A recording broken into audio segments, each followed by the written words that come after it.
Oi pessoal, tudo bem? Meu nome é Luana e eu vou estar dando início no assunto a respeito de poluição atmosférica. E nesse momento agora a gente vai estar dando foco a respeito da atmosfera, quais são as suas características e a composição dela. Bom, basicamente pessoal, muito se tem levantado a respeito da origem, na verdade há muito tempo tem sido levantado diversas teorias e sendo investigado como é que surgiu realmente a atmosfera.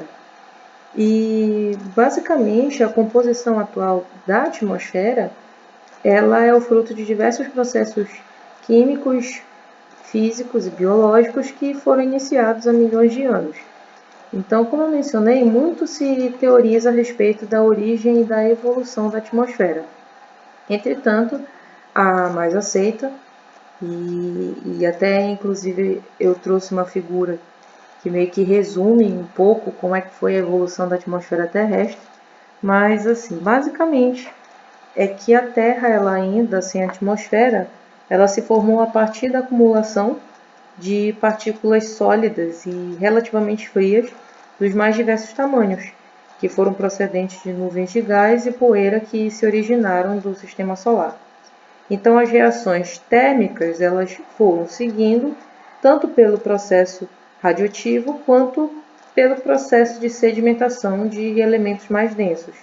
Justamente isso foi causado por causa do efeito gravitacional e sendo que todas essas reações térmicas elas foram em direção ao centro da Terra e com isso provocou o aumento da temperatura terrestre. E essas mudanças elas desencadearam as reações nas camadas superficiais da Terra, que deram origem à atmosfera. Na primeira fase, a atmosfera ela era formada basicamente pelo gás carbônico, o CO2 e vapor d'água, com ausência do oxigênio livre. Só que quando teve o surgimento dos oceanos, devido ao resfriamento da Terra, a partir de um processo evolutivo, foi originada a primeira planta que foi capaz de realizar fotossíntese, que é responsável pela formação do oxigênio livre. Então, depois de um longo período de evolução, a concentração do oxigênio na atmosfera foi aumentando até atingir os níveis atuais. Então, basicamente, a gente vê que a formação da atmosfera ela está intimamente ligada à formação do planeta Terra e que basicamente a atmosfera ela consiste numa fina camada de gases que estão retidos pela ação da força gravitacional que circunda o planeta Terra. E com isso a gente vê essa evolução da atmosfera terrestre ao longo de bilhões de anos, na verdade. E basicamente, atualmente, essa que é a composição do planeta Terra, e com isso, né, até eu estou mostrando aqui a Terra sem vida, e também fazendo uma comparação de Vênus e Marte, que são planetas que são bem conhecidos em suas composições e bem diversificados, digamos assim, em seus elementos. Então, basicamente, a Terra é composta por dióxido de carbono, representando 0,03%, pelo gás nitrogênio, que é 79%, até inclusive isso foi mencionado na aula de ciclos biogeoquímicos, especificamente no ciclo do nitrogênio, o oxigênio, compondo 21%, o ar propriamente com diversos compostos de 1%, e o dióxido e o metano, compondo 1,7 partes por milhão da atmosfera. E assim, em porcentagens menores, nós temos alguns outros elementos, algumas substâncias, como o neônio, o hélio, o criptônio, xenônio, o hidrogênio, o metano também a gente já representou, o ozônio, o vapor d'água e também o material particulado orgânico, que é resultante de pólen e outras atividades vindas de seres vivos, e o inorgânico, que já seria a questão da poeira na atmosfera. E, bom, basicamente, na atmosfera, a gente tem uma divisão de camadas e basicamente essa divisão ela se dá predominantemente por causa da temperatura. Então, basicamente, nós temos 5 camadas, que é a troposfera, estratosfera, mesosfera, termosfera e exosfera.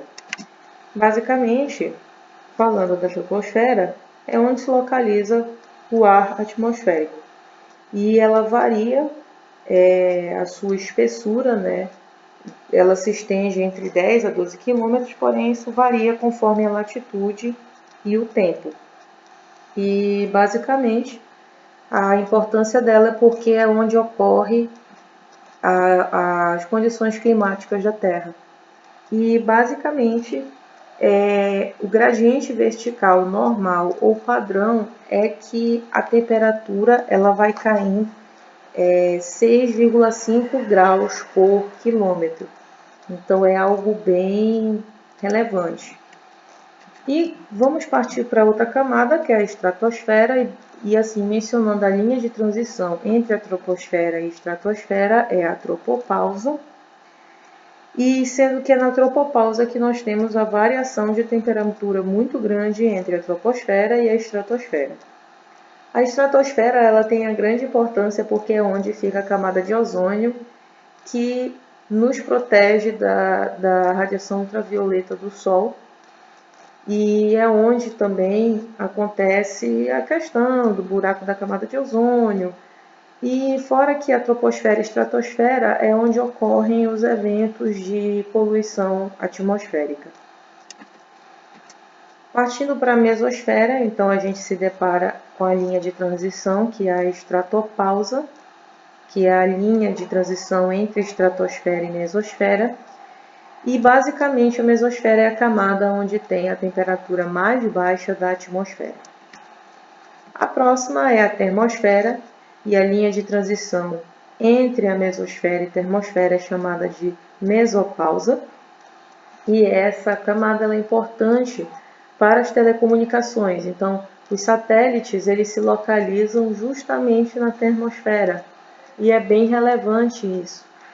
E sendo que essa camada ela também é conhecida como ionosfera. Então, basicamente, ela se estende por 190 quilômetros a sua espessura na média. E por último, nós temos a exosfera, que é a camada mais externa ainda da Terra, é a última camada, no caso da atmosfera, que a gente diretamente vai para o universo, né? Entra em contato mesmo com o espaço. E, como mencionei, a troposfera e a estratosfera é onde ocorrem os eventos de poluição do ar. Pessoal, era isso que eu queria trazer nesse apanhado geral a respeito da atmosfera. Eu espero que as coisas tenham ficado claras. Qualquer dúvida vocês podem deixar nos comentários e é isso. Um grande abraço em todos vocês e valeu pela atenção e tchau, tchau.